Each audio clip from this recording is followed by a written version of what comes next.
was like, I was here from about 8 o'clock in the morning to 9, 10 o'clock at night.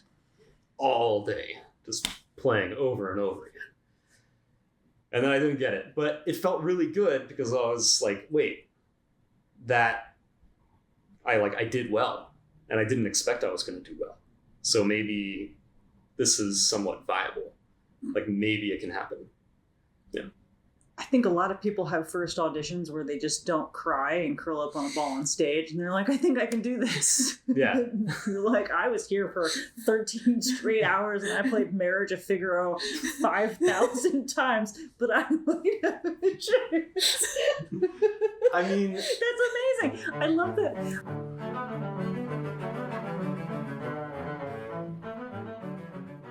Hi guys, welcome to OSA Backstage. I'm Dani Meyer.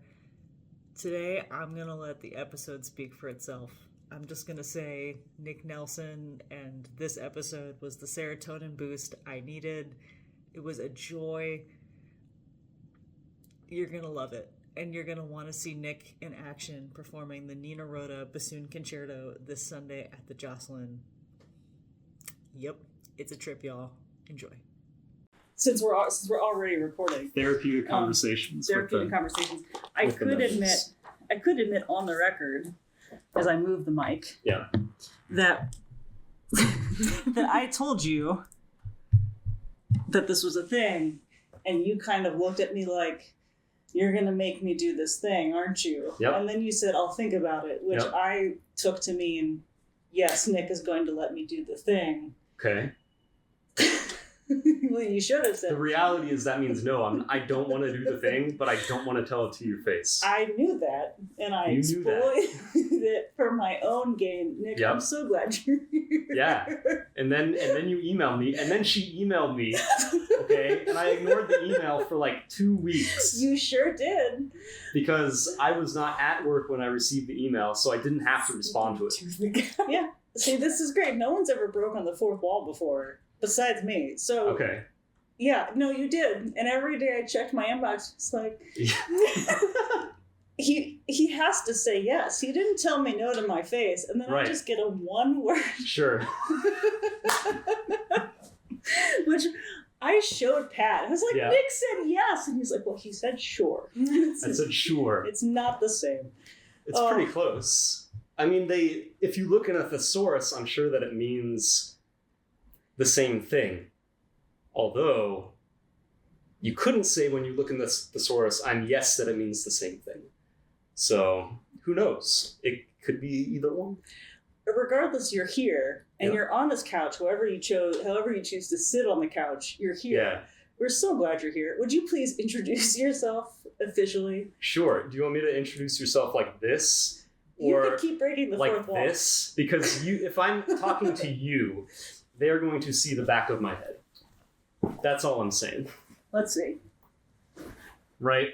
That's exactly right. Okay, so how's this? This is better, I think. Now they see more, they see me all the time. I talk too much. I actually have a suggestion. What if can we move that table? Yeah. Is it possible? What if we moved it closer to like here, as opposed to really far away? Yeah. Just. You want to help me just inch this forward? We're keeping all of this, by the way. Mm-hmm. Uh-oh. Well, we're not keeping that. Maybe we're not. Actually, no, I'm absolutely keeping this. I think this is the funniest thing we've done in a while. I'm here to commit to the bit. We broke Serena. We're doing great. She invites me on the podcast, and I immediately wreak havoc. I think that's payback. I think you're allowed to wreak as much havoc as you would like. I have decided that this will not be a normal podcast. No such thing as a normal podcast. Not with us. Okay. Let's see. Am I still? I mean, again, they know what I look like. I could be. I talk too much as it is. They know my. Let's do. Oh, it doesn't want to do that. All right, never mind. Let's not do that. No, actually, that's okay. We can. So for those of you who are just listening to the audio, there we go. How's that? Yeah. Nick had opinions, and they're all good ones. So, and since I forced him to be a part of this, I'm going to cave to most of them, I think. Not Thanks. all of them. These are my artistic demands for the podcast. This is your rider. This is how I demand the stage be set. Perfection. All right, cool. Now would you please introduce yourself? Yeah, we can finally get to that. Yes. I'm Nick Nelson. I play bassoon in the symphony. I've been here for about 9.5 years now. Originally from Texas. And yeah, here we are. Awesome. Did you give your title? No. Could you I just said I play bassoon. I'm the title is assistant principal. In practice, that means I play second bassoon. So nice. Which I'm sure will be important later on in the podcast if we're discussing things pertaining to the job. More of just so when we give titles, obviously it's like for some people that's really important, for some people it's not. I mostly like the idea of, if you know what title this person is, you can locate them more easily. So for someone who loves being in the public eye, is super social and really extroverted like you are. Yeah. I love just painting a big old magnifying glass. Yeah. This is great. I love it. Oh my God. Okay. I was thinking about this on the way over, and it's not on the outlines for you, so I apologize. But Texas, we always ask everybody, like, do you remember your first orchestra concert? But Texas's music program is kind of like ferocious. It's got this reputation. So, I mean, you would have been a band. Band alone would have been like a huge enough commitment, right? Yeah, I actually didn't play in an orchestra regularly until I was in college.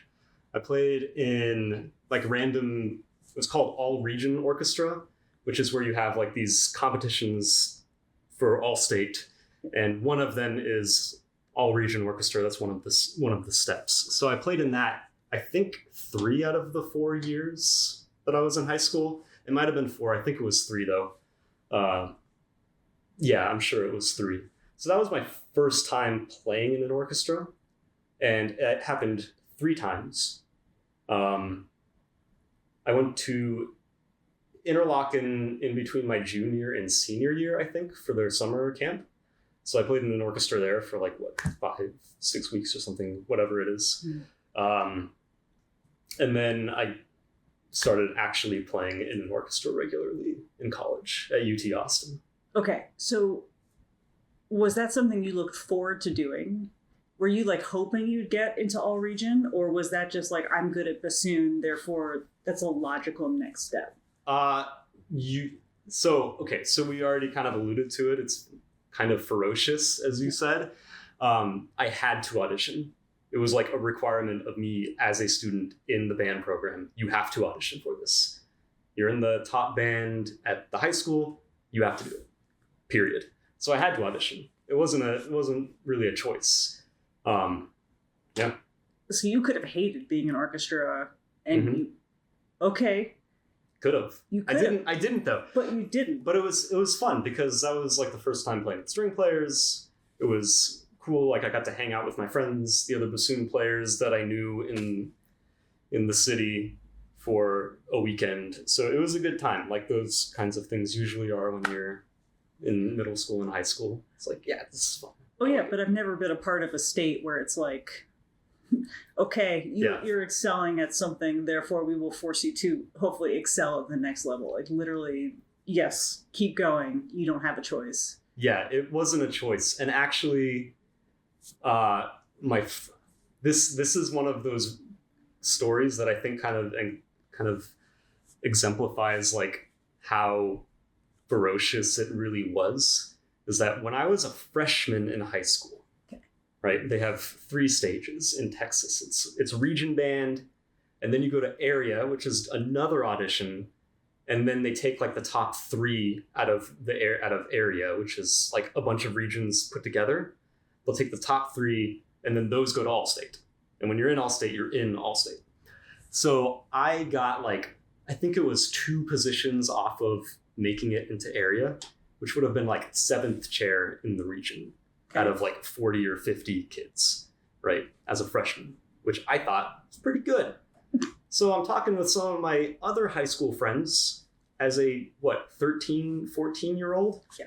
And they're like, how'd you do? And I'm like, oh, I got 7th chair or 8th chair or whatever it was. And my band director is walking by. He overhears it. He doesn't stop walking. He just looks over, not area, and then keeps walking on. And I'm like, wow, at the time, I'm sure that just like sunk me. Looking back on it, I'm like, that's kind of funny. It's an awful way to talk to a kid, but it's kind of funny looking back on it and being where I am now, having like a career as a performer in music, to that. And I'm like, okay, maybe those things that happened back then are not wholly indicative of where you will end up.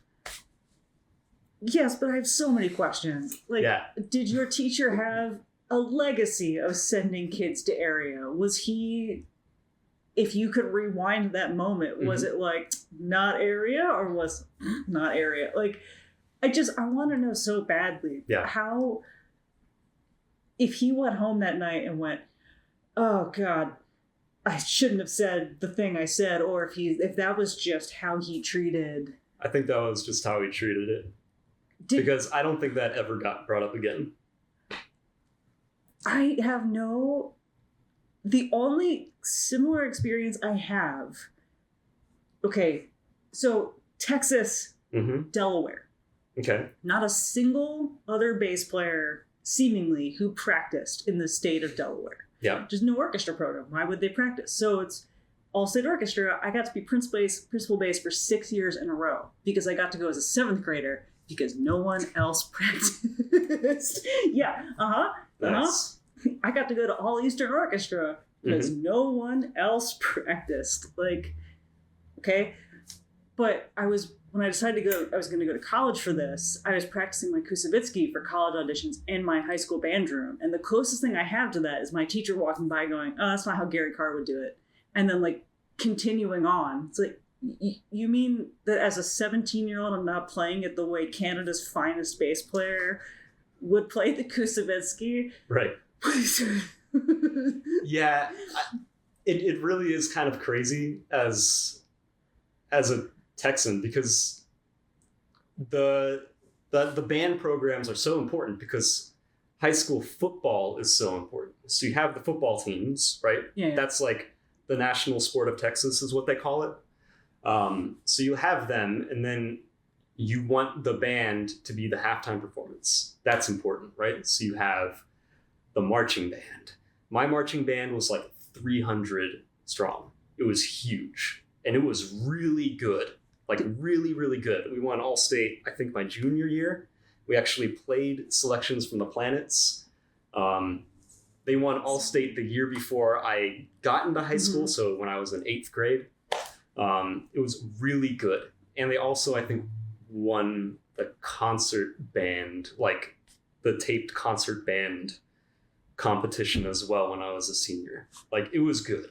So I think that like a lot of my friends were kind of really, really good as well. So that kind of helped a lot. Did you understand? Because one, do you remember what your first orchestra concert was when you finally got to go to Region? No. Okay, but that's fine. The Planets, I love that continues to be our theme. Is that everyone played the Planets at a formative moment in their life? Yeah. Did you understand how intense Texas was compared to like every other state when you went? No, you were in college. You were in Texas for college. I was in Texas for college. Okay, when did you realize that like something was a little more intense down in Texas? Sure. I mean, I went to college in Texas at a state school, like the big state school, UT Austin. Go Longhorns. I think probably the first time would have been when I was in Chicago. I went to Northwestern for my master's, and that's kind of where I met a lot of people from out of state. Right, because Texas state school, it's going to be mostly Texans. And, when you're in Chicago, it's just very, very different. And the same with Cleveland. It's not that like individuals are worse. It's just that they had a significantly different experience, which in Texas, it's so competitive. right? The competition is what's important. It's not necessarily the growth. It's like, how well did you do? Did you win this competition? What ranking did you get? That's a very Ricky Bobby mindset. If you're not first, you're last. It kind of feels like it a little bit. It was really kind of overly intense, probably, for a high schooler who's trying to enjoy what they're doing, to be thrown into such a competitive mindset of like, you have to win. You have to play better than other people. And that was what you were supposed to do. It wasn't play well and try to improve and enjoy yourself and have as much fun as you can. It was be better than the other people around you. And yet you could still go to region and you were still happy to see your other bassoon friends, and you were still happy to like, so clearly you were able to do some of that on your own, but that wasn't something that you could like come home and brag about to your band teacher, because then he'd wonder why you hadn't like shanked all their bassoons at some point during the process. Like, and even like going further than that, I ended up going back to Austin later on after I finished school. And I would judge these competitions, and I would have band directors come up to me and be like, why did my student do like place in this position and my other student placed above them? I think that one is better than the other. And I was just like, what are you talking about? What is going on here? Like, can you just be happy that they did the thing and hopefully they had fun? But yeah, it can be pretty wild. But looking back on it, I do think that there are some benefits to it, just namely that you learn how to improve at things, because you kind of have to. You have to learn how to perform in front of people. You have to learn how to prepare a collection of music and then play it under pressure. So it does have a little bit of benefits, I guess. I can see where you're going to take this seriously because you said you were going to play this instrument, so you're going to commit. I like the idea of teaching kids how to commit to something once they've decided they're going to do it. Mm-hmm. I'm still flabbergasted that your teacher was just like, let me just yank this kid down, like chop him off at the knees. No area. Okay. Yeah, that was pretty. I feel like that's a pretty crazy thing to say to how old would I have been? I think I would have been either 13 going on 14 or just turned 14 years old. So who was your first teacher that managed to like ride that line between commitment and also like musicality and growth and becoming a musician? I do think that all of my private teachers were really fantastic. When I was in middle school and high school, I started playing bassoon kind of halfway through 6th grade, which was when we started our band program. So like I started on saxophone and then I switched to bassoon pretty early on. Sorry, I love that image so much. Keep going. Me playing saxophone? Yes. Yeah. Okay. It was great. Yep. Which saxophone? Alto, tenor, bass? Alto sax, yeah. Great. So I started on that, switched to bassoon pretty early on, and I was kind of lucky in that I lived in a suburb of Austin, Texas. So pretty much all of my bassoon teachers that I had were either students at UT Austin or had just graduated from there. So I know like one of them is the husband of the current principal bassoon player in Houston. He was awesome. So I also got to take a couple of lessons with her when he was unavailable. One of them teaches at, I want to say, the University of, it's either Arkansas or Alabama. I can't remember exactly which one. It's one of those schools. So like they're professors, they're performers kind of all over the place. So I kind of got lucky in that respect, in that I had really excellent teachers who I eventually went on to study with as well. So that was good. And I think they all kind of understood what their purpose as a private teacher was, which was not to drill you until you get it right, but more to teach you how to learn things on your own, how to improve, how to enjoy yourself as you're doing it, and kind of have a good time with the bassoon, because that will make you want to play more, is if you enjoy doing it. Fancy that.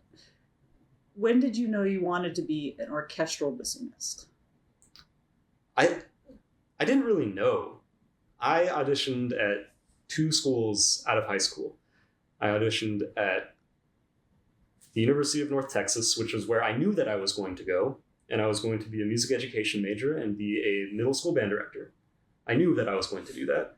And then I auditioned at UT Austin, which is where I eventually ended up going.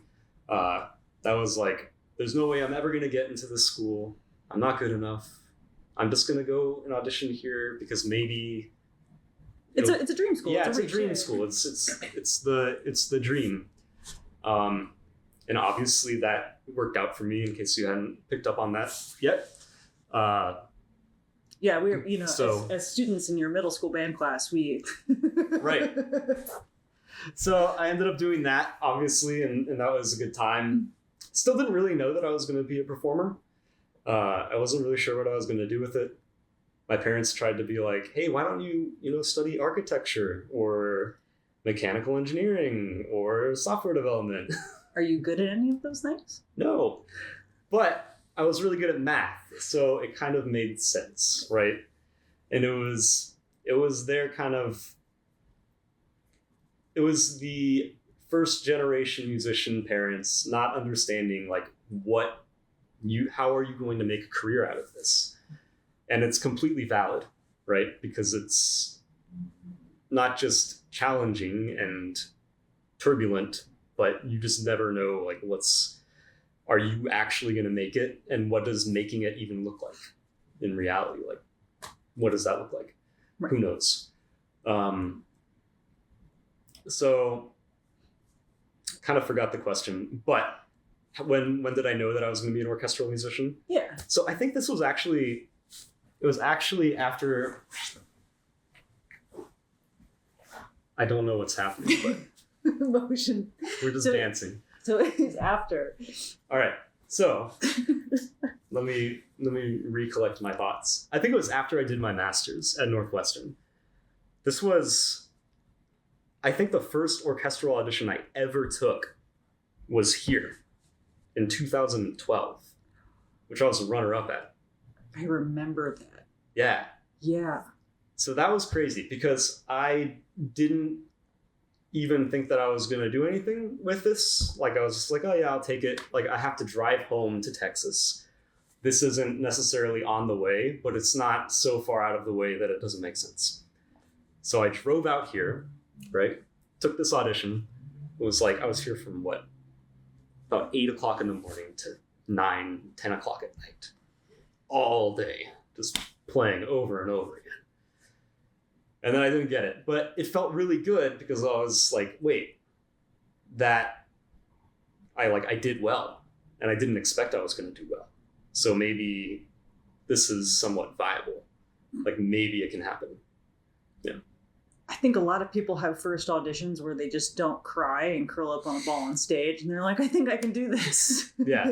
You're like, I was here for 13 straight hours and I played Marriage of Figaro 5,000 times, but I might have a chance.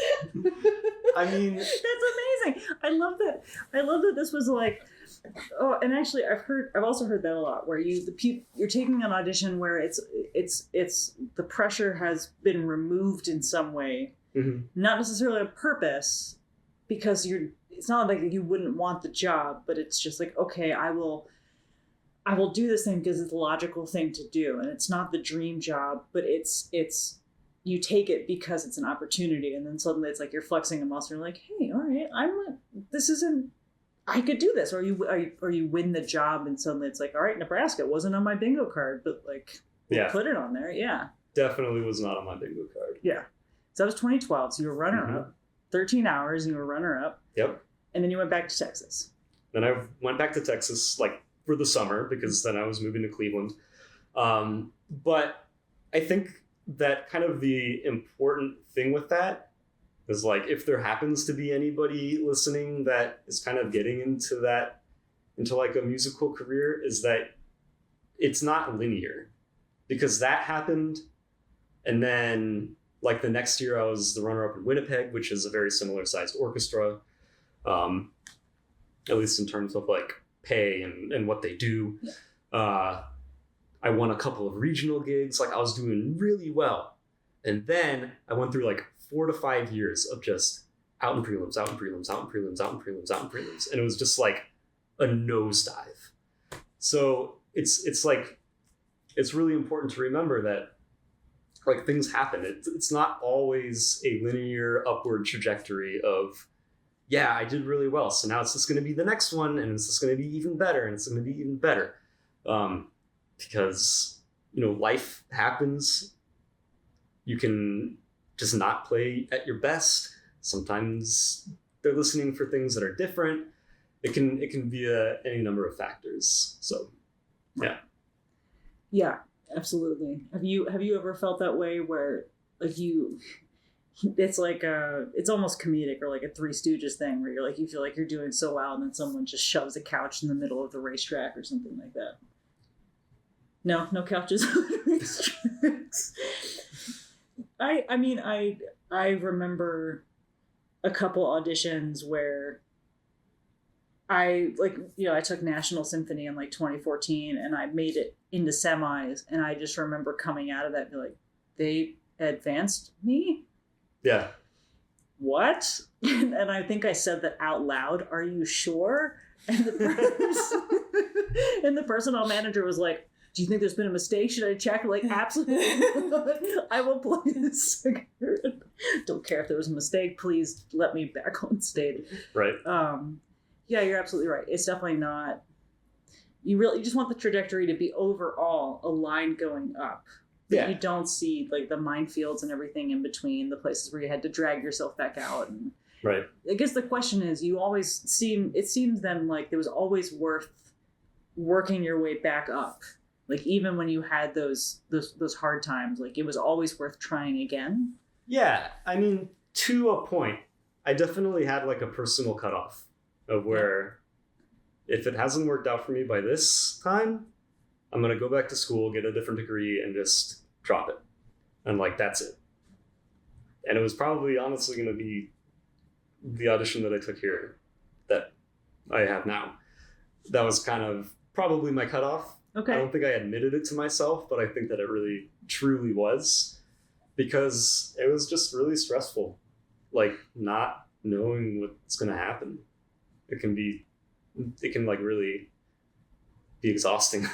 Like when you were feeling, that was after a season of you, were you yeah, I was kind of filling in. Yeah, which makes it, I think, even worse, because then you feel like, well, this is my spot, and you're defending something that you don't want to attach too much emotional like traction to, but it's like, but this is mine. I've been here, and you know how I play, and I'm good at this. And oh my gosh, that is truly like one of the worst things to have to do, to be playing a job and then have to audition to keep the job that you are currently playing. Mm-hmm. That is so hard. Like mentally, the amount of like the amount of mental fortitude you have to be able to do that is insane.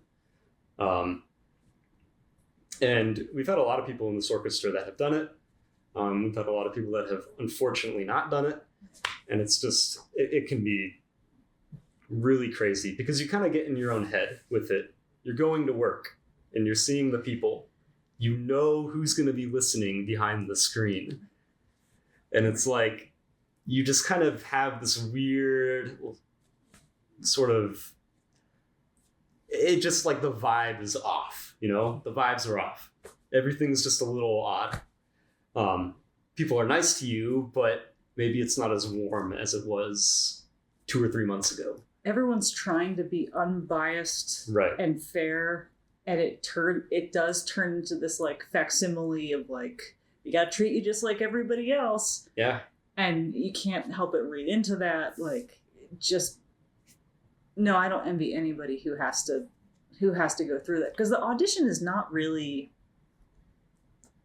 I feel like so many musicians out there could do the job. Right. The ones who don't win the auditions, like they could do the job and they would do it really, really well. Mm-hmm.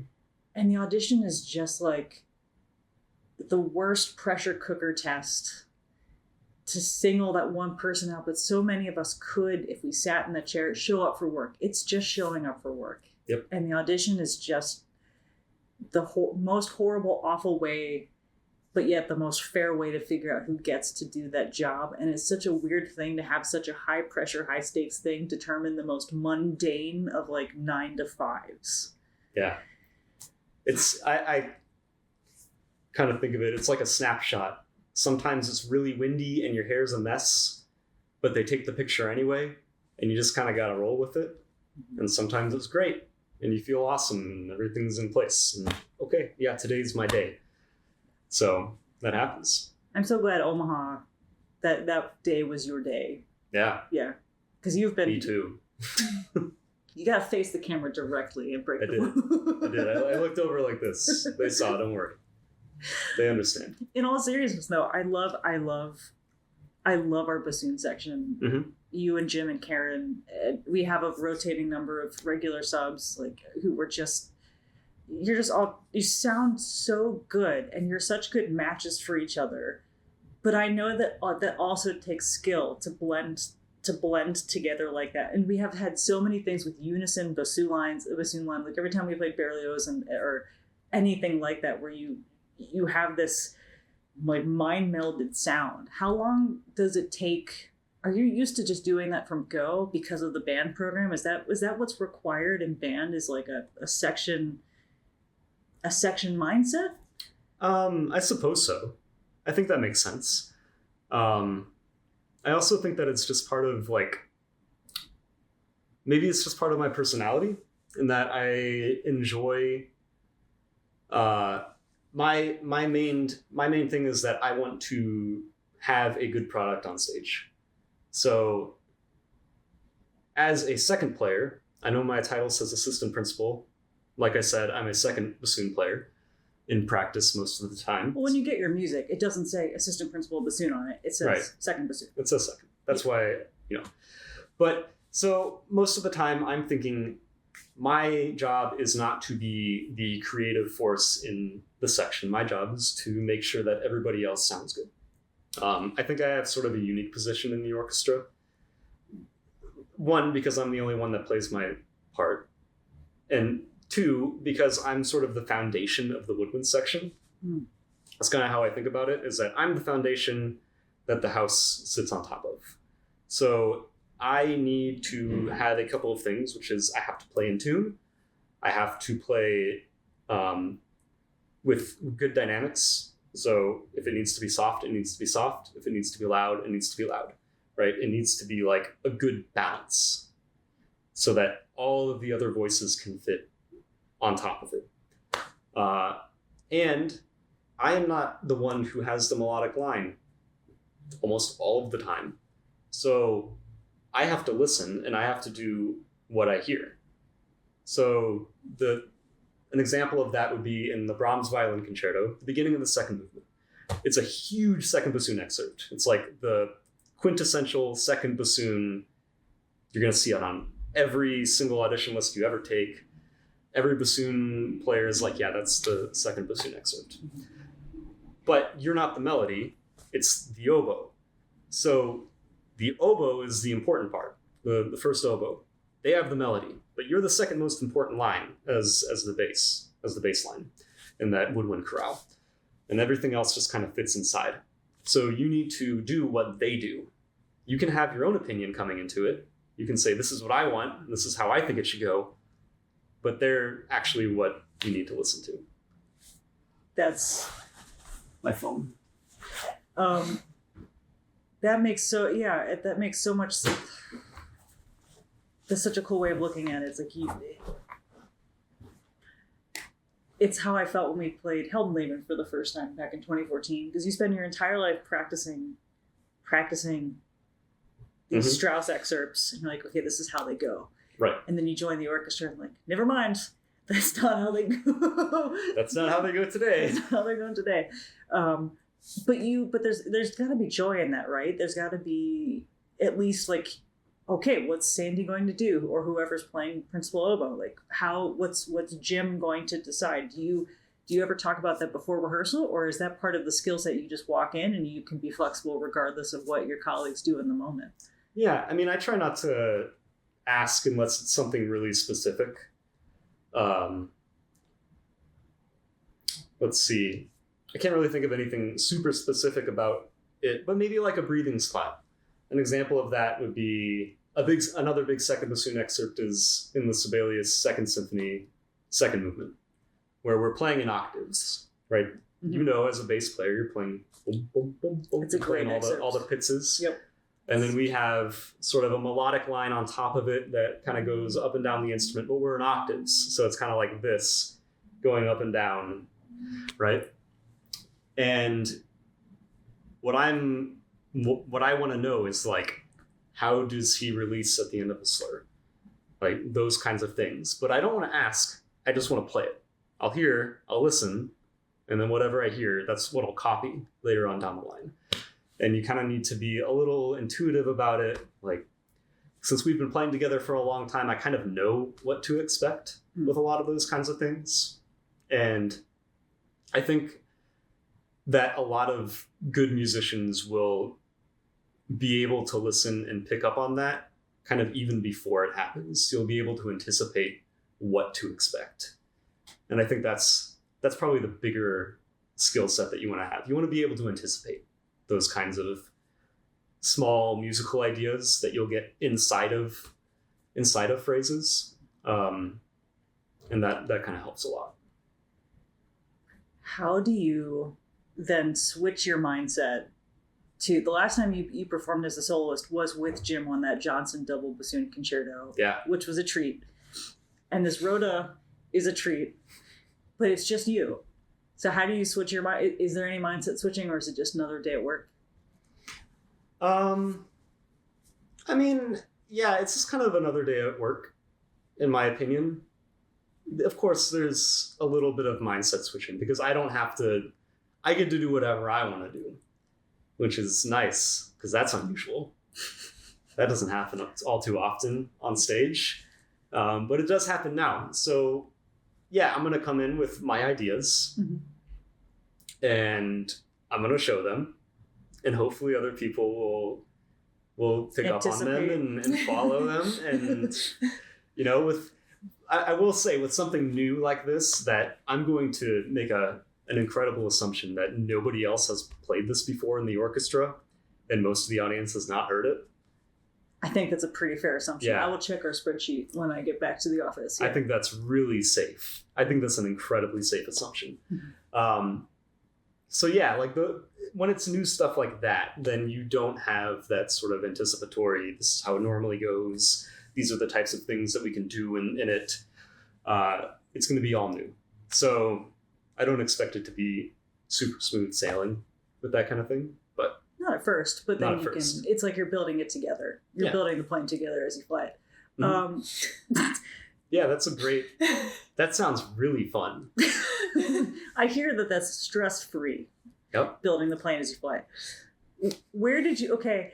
Did you know about the Rhoda then before I talked to you about a concerto, or was that something that's always kind of been like in the back of your head? It's like, oh, this concerto is kind of cool. Or were you just going down a bassoon concerto rabbit hole? A little of both. I never really thought that I would be playing one, just to be blunt. Yeah. I play second bassoon. Second bassoon players don't normally play concertos with an orchestra. So I never really considered it, but it is on a CD that one of my former teachers recorded. And I always thought, oh yeah, this is a really cool piece. So just tossed it on the list that I sent to you. That's true. And then you picked it and said, let's do this one. I'm pretty sure, for the record, because the mic is on, I'm pretty sure you said, and I'm going to find the email at some point, it was a conversation, phone call, cursing Nick Nelson. So I'm almost positive you said, I would lean toward the Rhoda, or I really want to do the Rhoda, but any one of the three would be fine. I mean, there's no paper trail, so we'll never know. We'll never know.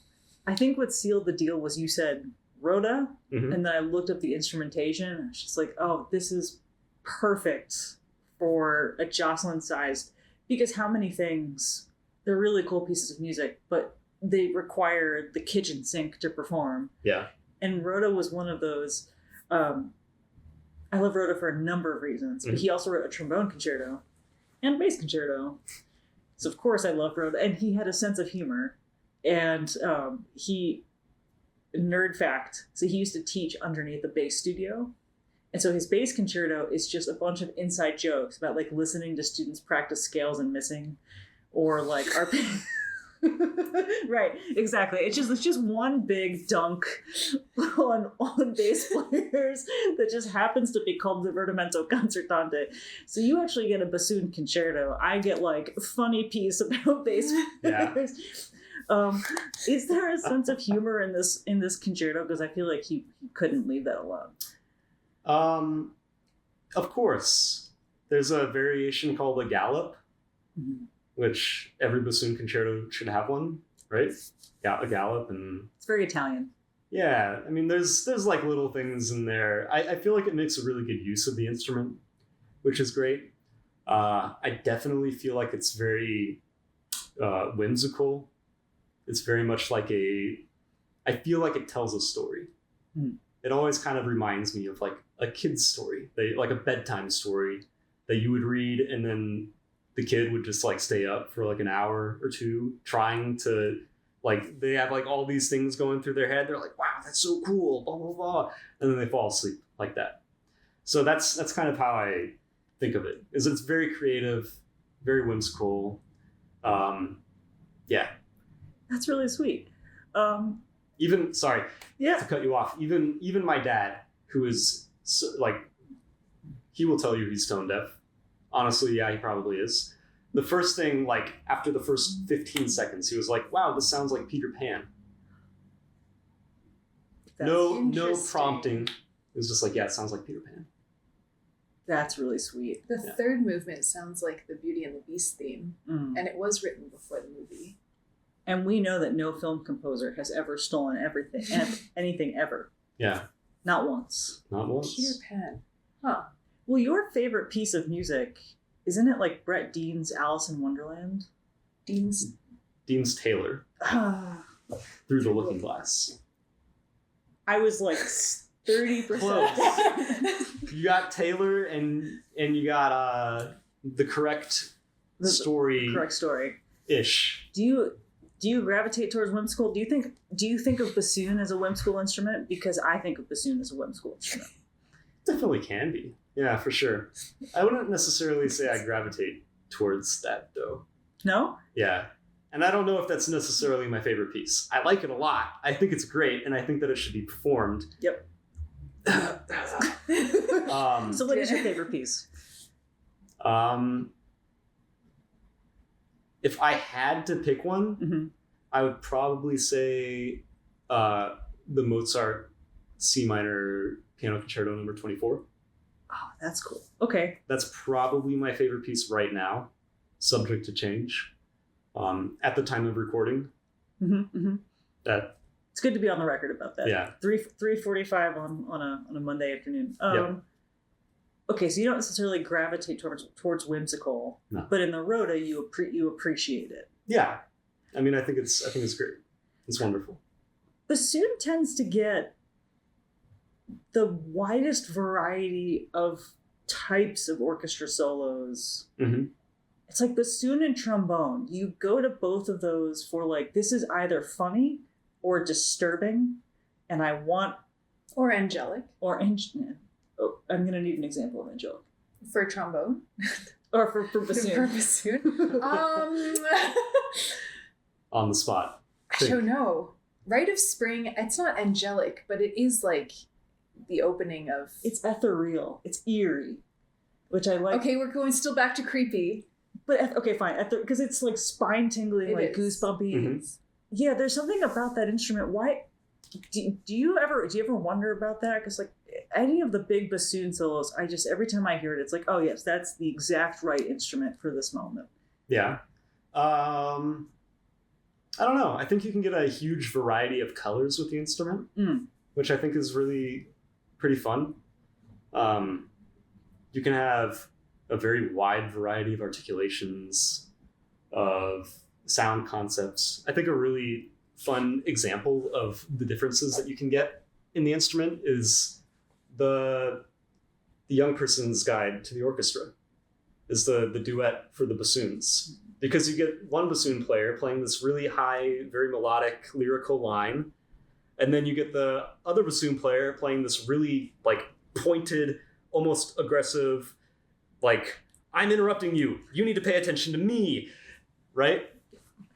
Yeah. So you get both of that like very articulate style, which you'll hear in other things, like you'll hear it a lot in Shostakovich, but you'll also hear a lot of the lyrical stuff in Shostakovich as well. Yeah, I think Stravinsky, you know, you get all sorts of really great stuff in there,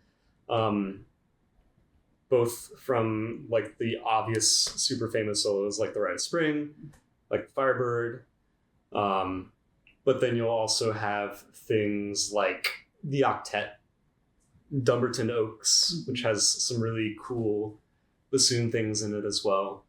So it can really vary extremely significantly, even with just a single composer. Yeah. And Mozart was writing the coolest stuff for you guys, like Marriage of Figaro Overture. I'm sure you're sick of it. Yeah. But what a great. It's so fun. It's so, playing it is a different story, but it's so fun to listen to. Right.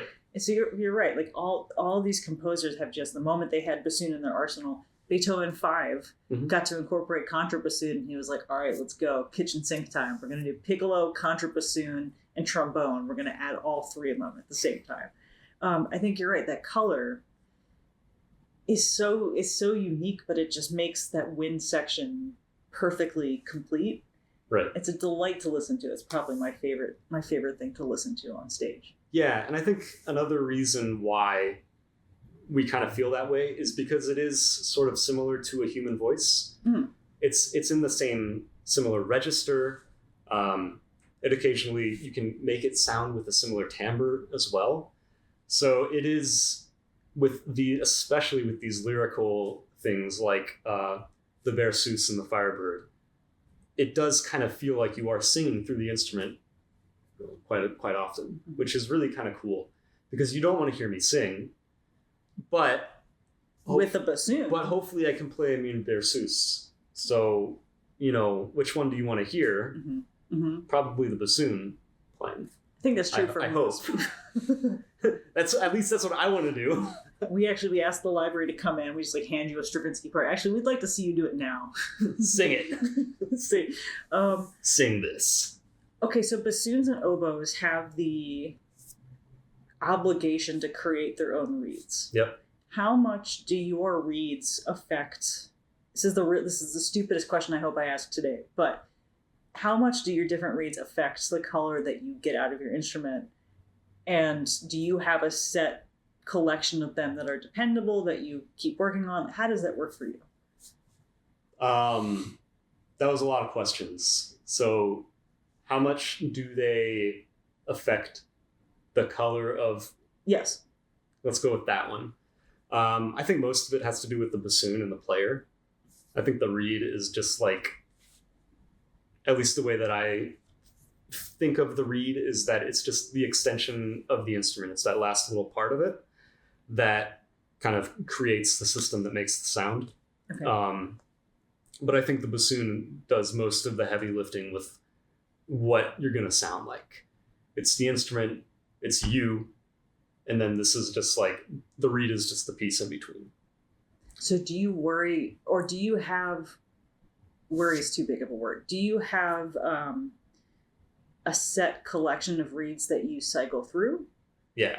Okay. How many, give or take, are in that collection every day? At a time, I'll usually have I try to keep between 5 and 10 in my I will play this in front of people box. Mm-hmm. I have my reed box that I'll take here to the hall. I have my reed box that stays at home and that won't go anywhere. And then I have all of the other ones that I'm working on at the time. I actually brought props. Do you want to see them? Yes, please. Because I figured reeds would eventually come up. So I figured I would just get ahead of the game. So I brought various stages of reed making. For someone who took 2 weeks to give me an answer, you came prepared. Sorry. Yeah. So we buy cane that comes in tubes. It comes like this. Mm-hmm. It's a plant called Arundodonyx, very similar to bamboo. It's 6 inches. Yeah, hollow on the inside. You probably can't see that. Here you go. Hollow. Wow. For those of you who are just listening on audio, Nick has brought the piece of cane as close to the camera as he can. Yep. That was cool. So then you will split it. I use a rubber mallet, and a meat cleaver because it's cool.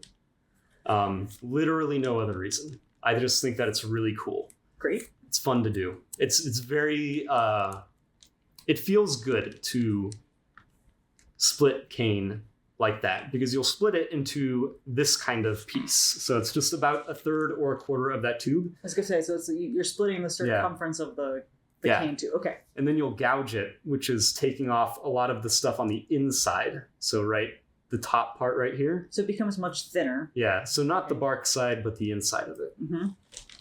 Probably taps into something really primal to use a rubber mallet and a meat cleaver. Yeah. Mm-hmm. It's very fun. It's like chopping wood, but smaller. Yep. So it's cool. I like it. And then we do what's called shaping. So that just creates it into a very long piece that has like 2 sides to it that are identical that you will eventually fold over. We're not at that step yet. So again, for audio, he's essentially taken that strip of cane and he's transformed it into like a mirror shape of what the reed will actually look like when it's ready. So I'm guessing when you cut it down the middle or when you fold it over, it becomes, okay, keep going. Yep. Quit getting ahead of me. Sorry. We're going to get there. And then we do what's called profiling. And this is one of the more important steps because as you audio listeners will see, obviously, I have taken off a lot of the cane, a lot of the bark. Mm-hmm. So that way I can fold it over, and that's kind of what makes it look sort of like a reed almost. So like Michelangelo taking away everything that doesn't look like the statue, Nick is carving the reed, the cane down. Great. Right. Mm-hmm. And then we actually fold it over. So this is what my people that follow my this style of reed making call a mummy. I'm not kidding. This is a mummy. Yep. Because it's wrapped. Great. And it just sits there for a while. I have no questions. String. Yep. It's wrapped in yarn. Yeah, basically yarn. And you just let it dry out. And the reason that you let it dry out is because then it changes for a long time. And hopefully it'll stop changing by the time that you want to work on it. So do you have to soak the reed in water before you fold it? Yes. All of these steps take place over long periods of time. How long are long periods of time? A week, 2 Oh, weeks. okay. So you really something like that. It's like sourdough times infinity. You have to like really plan out. Yeah. Yeah. Like at any given time, I'll have 10 to 20 of each of these steps sitting on my shelf. Got it. It's a large assembly line, and you just kind of go step by step over a long period of time. This is amazing. Okay, Keep going. So then...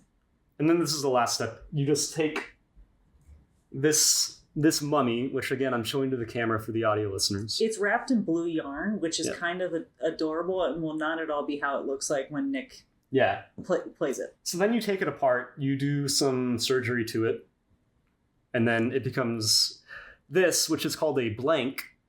And a blank is essentially a reed that has not been clipped yet. And what clipping is you will take the top part of the profiled part of the cane. That has been folded over. That's been folded over. That has been folded over. Mm-hmm. And you'll clip it. So that way there's now an opening, and then you can blow through it. And you don't buzz it. I learned this when you... do not buzz it. I learned this when you let me play contra bassoon that one time. Yes. You just blow through it. You do not buzz. Buzzing creates a more unpleasant sound than the one I ended up creating once I finally blew. It was a very funny sound. It was a great sound. Okay, I had no idea that you had to like stage it out And so do you have a system, or do you have like a spreadsheet? Do you have, I've been in your house. Yep. So it sounds creepy. I know you have like a whiteboard. Yep. Do you have a system of organizing what read is in what stage? No. So the whiteboard's just there for kicks. It's there for everything else. Honestly, it's just kind of there. Great. Yeah. So how do you remember what read is? Is there a feel to it? Is there a? They're like children. You just know which one is which. Yep, that's true. You can just look at it and be like, I know which one that is. But what about timing in between? Do you have like a day of the week, or like, okay, on Mondays I profile?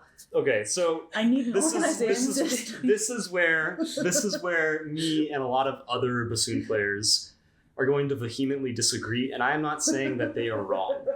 I am absolutely not saying that they're wrong. I am just saying that I just do it a little more different, because I don't particularly care super much about like keeping track of everything, writing it down in a notebook. Oh my gosh, how much was this 1.25 millimeters? Was this 1.26 millimeters? I need to know, so that way I know which one to do next. But what was the hardness testing on this? I need to figure it out. Did I do the drop test? Did I do the sync test? Did I do this and that and that? I don't care. All right. The cane is a plant. Okay. Every single thing is going to be different. Every piece is going to be different. They're going to react differently to how you work on them. No two will be exactly the same. You can make two reeds identical, exactly the same way, with exactly the same dimensions and exactly the same scrape, and they can be completely different. Because one piece of cane might be good and one piece of cane might be bad. There are different things that you can do for quality control, but in my opinion, through my experience, I don't think that much matters. But some people. This is a hot take. This is a really hot take. This is a really hot take. This is a real hot take. But this kind of sounds like, if we're going to go all the way back to the beginning of the conversation, this kind of sounds like you could have two bassoonists in a Texas band program, and you could do the exact same lessons and the exact same progression and the exact same auditions and the exact same teachers, and they would still end up in two totally different career arcs or competitive streaks. Like you could have turned out to be your next middle school teacher who's walking by his kids and be like, no area, and continue. I'm never going to let that go. I'm going to say that to you every other like service now, just because it'll be a tick in my head that someone said that to you. So sorry in advance. Cool. But you're right. It's just this idea of like, you could do the exact same thing for every single kid, and you still will have a completely different trajectory after the fact. Yeah. And that's what this sounds like. It kind of is, because you can't, it is literally like, how was the weather on the south coast of France in the summer of 2022? Because that's going to determine the quality of the cane that you're using. That's, cool. Like some people literally will track that, and they will be able to tell you, like, yeah, this is a good harvest this year from Rieger. They had some great cane, and I'm, I don't, and that's awesome. Like, that's cool. If that's what they want to do and they feel like that makes a difference, I will not tell them that it doesn't. But I don't have the patience for that. Me personally, I don't have the patience for that. So I just make reeds, and I say, yeah, you know what? Maybe like 6 or 7 and 10, I'll be able to play on. And I'm cool with that. That's good. I'm happy. I like that. Yeah.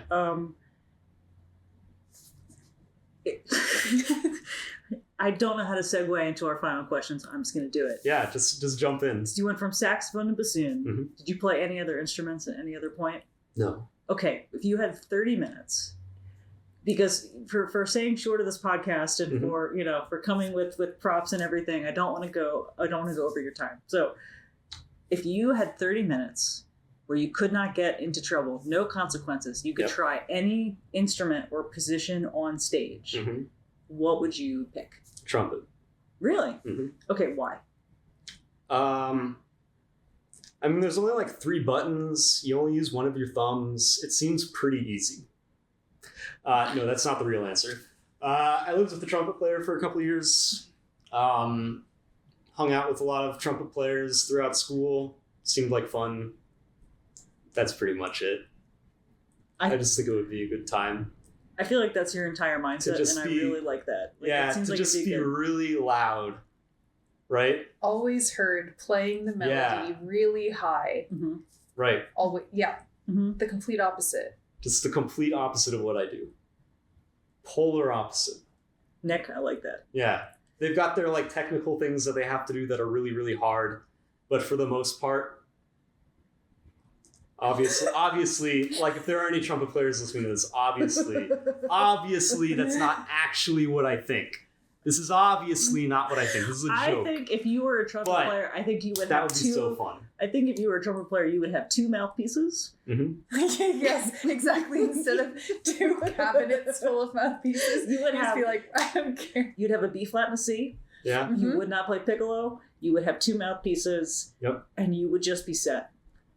I feel like that would be, and there's nothing wrong with that, and I really appreciate that you're just, this is why we wanted you on the podcast. Nick, we're so excited to hear you play the Rota this weekend. We're so glad you came in. Thank you for doing this. Thank you. Thanks for having me. Oh my God.